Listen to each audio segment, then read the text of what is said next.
Failure is Not an Option by Patrick Hinds is a joyful, hilarious, and unexpectedly moving memoir that reframes failure not as a detour from success, but as its messy, essential prelude.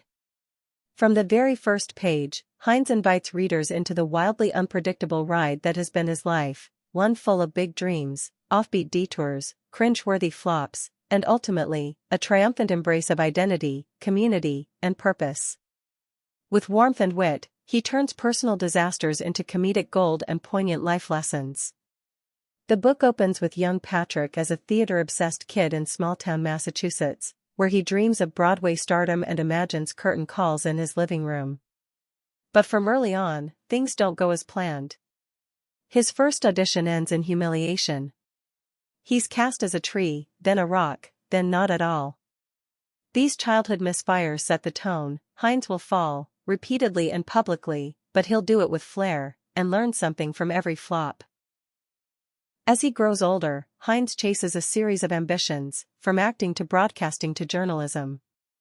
One of his most epic misadventures comes when he lands a job at Playbill, only to realize he's utterly unqualified for the position. Instead of rising to the occasion, he spirals, writing headlines that make no sense, mixing up actors' names, and accidentally publishing drafts riddled with typos.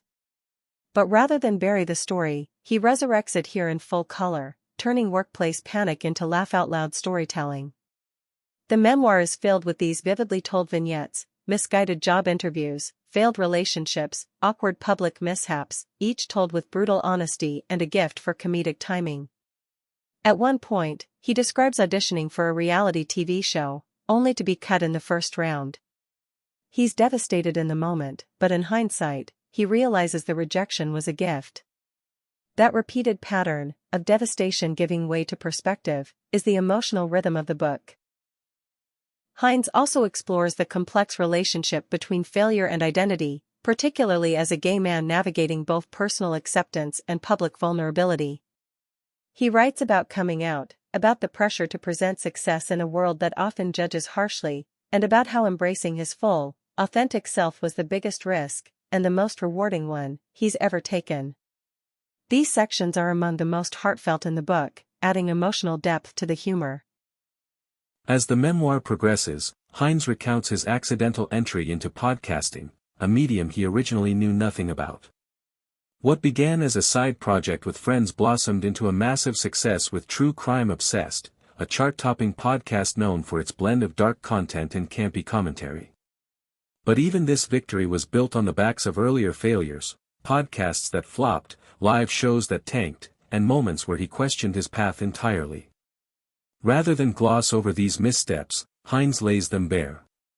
He talks about failed business ideas, missed financial opportunities, and collaborations that ended badly. He doesn't pretend to have had a master plan. In fact, much of his success seems to emerge from stumbling forward, from trying things that felt exciting even when they didn't make sense. It's this openness to chaos, and his trust in the lessons it brings, that defines his outlook. A recurring theme in the book is the disconnect between external success and internal confidence. Even when his podcast hits it big, Hinds struggles with imposter syndrome, questioning whether he deserves the attention and acclaim. He reflects on the countless times he thought he had made it, only to realize the journey was still unfolding. Success, he suggests, is not a final destination but a series of steps, each one preceded by some spectacular kind of failure. The tone of the memoir is conversational, often feeling like a long, boozy dinner with a friend who is equal parts hilarious and sincere. Hinds speaks directly to the reader, offering pep talks, cautionary tales, and the occasional expletive-laced rant against perfectionism. His storytelling is fast-paced and full of theatrical flair, but underneath it all is a message about self-compassion, about giving yourself permission to screw up and still believe you're worthy. One of the most striking aspects of the book is how deeply it resonates beyond its comedy. In a chapter about a failed live show that left him in tears backstage, Hinds writes about the fear of letting people down, about how hard it is to risk vulnerability in public. But he also writes about the people who showed up anyway, who laughed, who clapped, who kept believing in him. These moments of quiet connection give the book its emotional power. The memoir is also a love letter to creative risk. Hinds encourages readers to try the thing they've been scared to do: start the blog, audition for the play, send the pitch, even if they're certain they'll fail. He argues that failure is proof you're alive and trying, and that the real tragedy isn't falling short but never daring to begin. His own life is the evidence. Success came not in spite of his flops, but because of them. Toward the end of the book, Hinds becomes reflective, pondering the cultural pressure to constantly achieve and present polished versions of ourselves. He offers a countervision, a world where we share our messes, laugh at our mistakes, and celebrate effort over outcome. He wants readers to see their own failures not as verdicts, but as part of a larger, unfinished story, one that is still unfolding, with surprises ahead. The final chapters tie together the memoir's central themes: authenticity, resilience, and joy. Hinds looks back on his chaotic path not with regret, but with gratitude. Every botched audition, every rejected pitch, every awkward encounter brought him closer to the person he is today, a person who is imperfect, unapologetically real, and genuinely fulfilled. Failure is not an option isn't just a collection of funny stories.